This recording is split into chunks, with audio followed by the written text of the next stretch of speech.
All right, I feel it. We're in the home stretch. Number 13. Let's go. This one, oh my gosh, it is kind of smaller. Oh, okay, good. I like kept it to just this. Oh, good. Sweet. Sweet. And then there's 15. Okay, cool. So this one is actually a little more whatever. Okay. This is a recurring conversation that is actually really starting to piss me off, not just because of the content, but because after half a dozen iterations, he hasn't learned to fuck off with this bullshit. Hopefully you can see the humor in this. I try to, but it's just so goddamn bizarre. It's a sort of, it's only funny until it happens to you scenario. First off, I want to mention that part of the problem, the meta problem, if you will, is that he presses the issue past the point of normalcy on purpose. He is so cocksure of himself that he's oblivious to the several red flags he gives off, even in an exchange that lasts less than a minute. Whenever he mentions doing the laundry early in the morning and I tell him to wash both of my towels, he asks if I'm sure. I tell him yes. You'll need your towel in the morning, he says. For what? I ask. You know, when you wash your face and stuff, he answers. See how weird this is? And he answers so blasé when an actual lack of understanding on my part would signal a catastrophic level of derp. This is like, how would I not know that I need my towel in the morning, right? So I'm like, for what? He's like, you know, when you like wash your face and stuff. I don't, it's like he can literally watch me because I would sit at my desk and I would use like facial cleansing wipes for my skincare routine in the morning and then I would wash my face in the shower at night. Like after all of this time, it's never computed to him. So it was like this towel shit was like completely out of control. Like how many times do I need to explain to you that I do not do this? Right?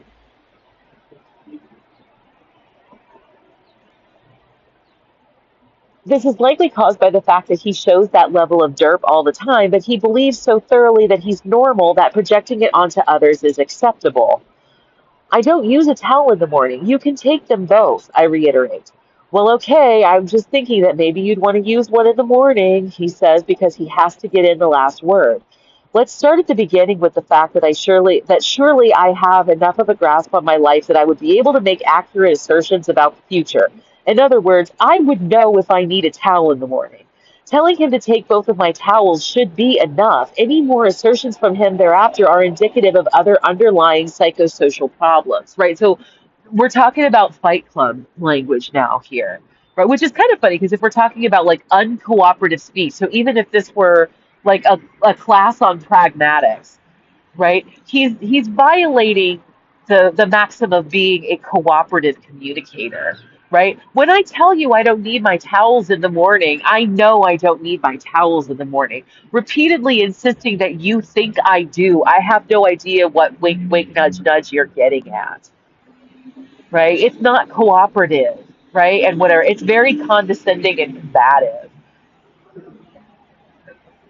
Which is one of those things that always makes me kind of wonder. I'm like that if that's true, right? If Fight Club is real, and eventually one of these days the truth will come out, and I'll get debriefed about it and whatever. Like it will be really nice to know what the fuck he thought this was actually about, right? Like what actually did he think me quote unquote needing to use a towel to wash my face in the morning was actually referring to?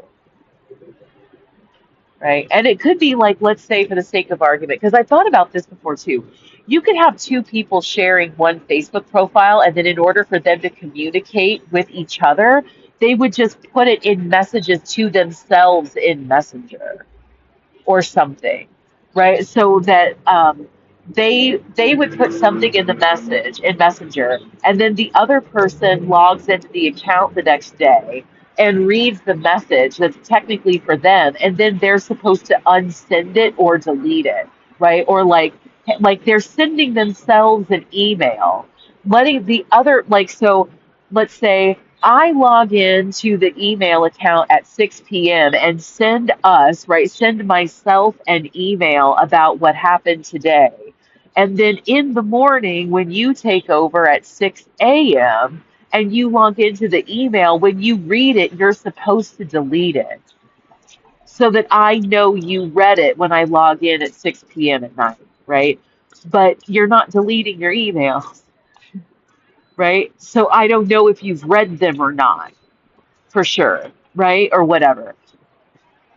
Like, Anyway, so I'm just saying, right? That it's like that. What is it that he thinks he's repeatedly having to tell me to do, right? Like the dumping the water out of the soap dish, or like that he could just be trying to use these things to like jog my memory of like, hey, you forgot to delete the emails again, like you forgot to unsend the messages. Right, and I have no idea what he's talking about. He's just irritating me about washing my towels. Like, all right. So number one, asking me if I'm sure. Yes, I'm sure. It's alarming how often he asks me to reevaluate my assertions and decisions, but apparently can't or won't do this for himself. This is a quite neatly bundled problem. He constantly asks me to do unnecessarily what he needs to do necessarily in order to function properly around other people. He should ask himself internally, am I sure this person needs or wants to hear this before he ever even opens his mouth? Not if he's sure he needs to say it. He definitely has an impetus towards making noise. He needs to put the question to himself in the empathic sense in order for it to work. But this is the thing, right? When they say that like people with narcissistic personality disorder and stuff like lack empathy, right? That it's like this is the thing he's not doing before he speaks, is asking whether or not it's actually necessary to second guess my answers or insist that I do things because he thinks I do them. Two, continuing the conversation after I've explicitly indicated that I don't use a towel in the morning. Double for the fact that this conversation happens over and over each and every time the opportunity arises. 52 weeks a year, 5 years, 260 times I had this conversation with this motherfucker. Right? 260 times I said, you can just take my towels in the morning, and he said, don't you need them to wash your face with? Every fucking week for 5 years. A secondary problem to this is that as I become increasingly irritated with this exchange, he becomes increasingly frustrated at my frustration. I have never in my entire life ever met someone who has a lead-lined, fully stocked, canned goods and ammo zombie apocalypse bomb shelter built around the part of his brain that would allow him to consider the fact that he's stupid as fuck. He's completely oblivious to this aspect of himself, but it appears so blindingly bright to everyone else. It's as if there's something that has happened to him or is happening that makes him thoroughly and utterly believe that he is intelligent and I am not. Enter the scenario I propose in anecdote number 10, which is kind of funny because that's this one now, so I don't know which one I'm talking about, but whatever. For brevity's sake, and because I'm posting this first, here's the abstract. This book is the result of years of experience with a truly peculiar individual. This chapter describes what my potentially overactive imagination has come up with in order to ease my pain and suffering. It describes the process by which an unwitting subject could consent to participation in a case study about stupid or crazy people without realizing that they are the stupid or crazy person, and the person who they believe to be the subject is actually the researcher. This has a wide range of applications for society at large, including but not limited to discovering how psychologically challenged people think, interact, cope, and interpret situations that cause cognitive dissonance or other stress. There is also a perhaps controversial hypothesis regarding the role of religion in society presented in the discussion. So that was actually that what if the role of organized religion was originally intended just to mindfuck people of a certain proclivity of personality? So basically, like, you have to be kind of full of yourself to think that the grand deity who created everything actually listens when you pray and wants to do what you're asking them to do. Right? There's a little bit of a seeming like mind fuckery for weak-minded assholes that it was intended to rein in. Um, and so it was always supposed to be a magic trick of sorts, right? It was always supposed to be a psychological manipulation. But anywho. He could have consented to cameras, bugs, all other manner of fuckery as part of this project, and all the while have no idea that the amount of information that he receives in order to proceed is because he's the subject. I'm actually trapped, and as a result must resort to journaling to maintain my sanity. Which, by the way, is a tactic I learned as an undergrad in psychology when I participated in an experiment that explored the benefits of journaling for overall mental health. I've explained that in detail before. Three, I can't inspire metacognition. When I ask him what I would need a towel for in the morning, the point is to help him realize that he assumes he knows what I do when he can't see me, which is, of course, quite strange in the first place. He would try to shrug it off, which he does, actually. And when he says that he just thought that, he actually answers the question of why I need a towel by describing his behavior that other people find strange. My rhetoric is lost on him, just like sarcasm and wit, which are considered high forms of humor that dim-witted people don't get. The point that I'm trying to make to him is that it is quite odd that he aggressively asserts that I need a towel in the morning. It reminds me of the scene in Men in Black where the chick in the morgue is being held hostage by the alien. I've mentioned this before. Yeah. And she can't get through to Agent J that she's in danger. It's as if there's something about towel in the morning that I'm supposed to understand is an allusion to something else that I need or am assumed to possess or should be doing. See also anecdote number 6. Yeah. Um, so 4, the insistence upon getting the last word and his obsessive level of care.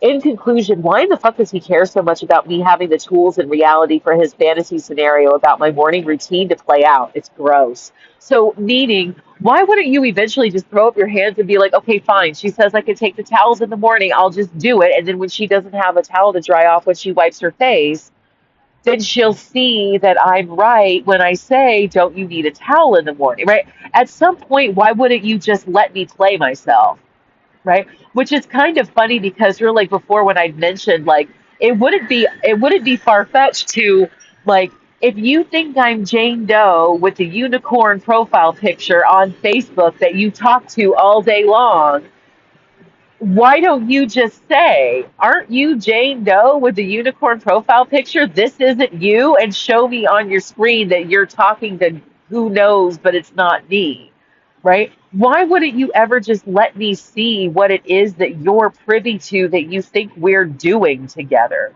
right? Like, wherever it is that you're getting your information about me from, why don't you just show me what it is? Right? Why not? Right? It doesn't make any sense, right? So it's like, why don't you just put me in my place? Why don't you let me play myself, right? It's like, why don't you just let me play the role I've been given? Why do you keep insisting that I'm not playing my role correctly? Like, meaning, like, why do you keep insisting that I don't know how to live my own life? It's really strange. So, on that note, nice little short and sweet one for a change, and I will see you in the next one. We're almost there. I'm going to finish this tonight. I'm so excited. Bye.